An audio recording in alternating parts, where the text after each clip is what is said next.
Dulu, Indonesia adalah negara pengekspor minyak dan member dari OPEC, negara-negara pengekspor minyak. Namun, ketika produksi menurun terus dan kebutuhan meningkat, maka di tahun 2005 Indonesia keluar dari OPEC karena Indonesia mulai mengimpor minyak. Kebutuhan saat ini adalah 1,5 juta barel per hari dengan produksi sendiri 800.000 barel per hari. Ini membuat Indonesia sampai akhir zaman akan menjadi negara pengimpor minyak. Dari BBM tersebut, berapa sih yang untuk konsumtif dan berapa sih yang untuk produktif? Ternyata yang konsumtif 60% lebih itu untuk kendaraan roda 2. Lalu untuk yang produktif kemana aja? Salah satunya yaitu untuk power plant atau pembangkit listrik tenaga gasolin atau solar atau juga LNG. Bagaimana kita ke depan mengurangi impor tersebut sementara BBM kebutuhannya meningkat? Pengalaman pribadi saya mungkin bisa jadi solusi. Saya memiliki perusahaan teknologi bernama Luxcell Teknologi. Perusahaan kami tersebut berhasil menghilangkan flare gas di Singapura. Kami memiliki surat resmi dari pemerintah Singapura, dari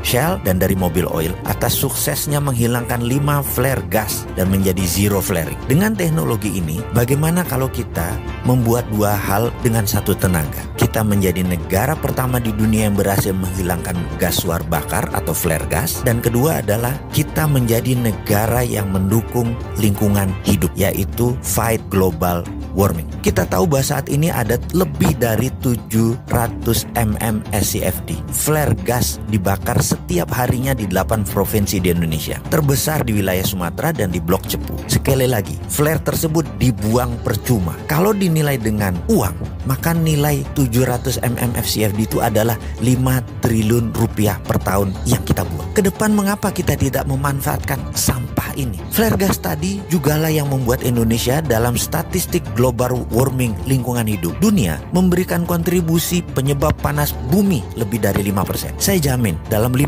tahun kalau diberi izin sebagai agregator flare gas tersebut, Indonesia akan menjadi negara pertama di dunia sebagai zero flaring country. Hasil dari flare gas tersebut berupa LNG. Di beberapa daerah terpencil sekalipun, izinkan kami jadi pasukan oranye yang akan membersihkan sampah flare gas itu semua.